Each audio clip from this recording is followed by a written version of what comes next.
Dear Ron, here I am at the Museum of Music in Paris, a very, very special place that presents some of the rarest instruments on this planet.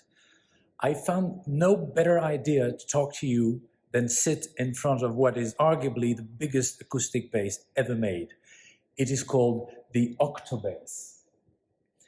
And it was built around 1850 by Jean-Baptiste Vuillaume, a very famous string instrument maker. This particular instrument was actually used in one of Hector Berlioz's symphonies. The low C extension that you, Ron, co-invented and affixed to your bass may only give a vague indication of how low this mammoth instrument can go. But with all due respect for Berlioz and Vuillaume, there's something bigger than this unique work of art, starting with your resume, which outsizes any career in the rhythm business. So many recordings bear the hallmark of your sound and bass lines. So many concerts around the world with your groups and in other musical contexts. So many articles, perhaps too many, trying to decipher the code that produced the miraculous connection between Herbie and Tony and yourself when you were reinventing the rhythm section as members of the Miles Davis Quintet in the first part of the 60s. Well, I suppose also so many unpleasant moments when retrieving your bass after a bumpy flight. You got to be a good son to look after your grandma, as we French affectionately call the double bass. Oh, I almost forgot. So many accolades for your work with our most prominent movie directors. I'm thinking about Bertrand Tavernier or Alain Corneau.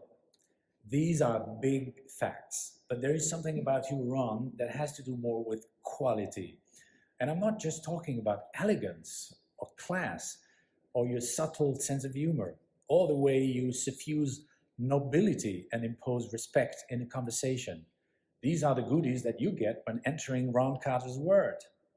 No, what I'm talking about is more personal, perhaps more inaccessible to reason, almost invisible. It is this odd feeling that I had the first time I was exposed to your music as a teenager listening to modern jazz.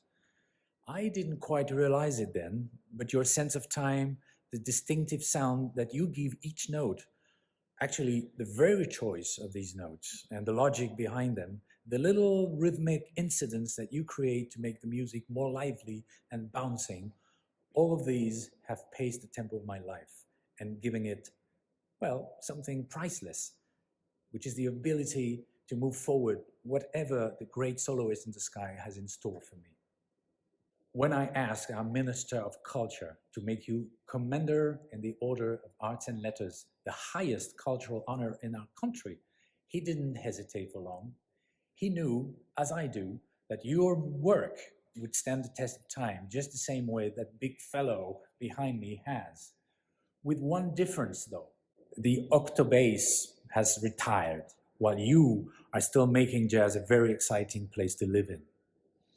I'm sure that you're having the time of your life tonight with all your friends at Carnegie Hall. I wish you a very happy birthday, Ron. You so deserve it.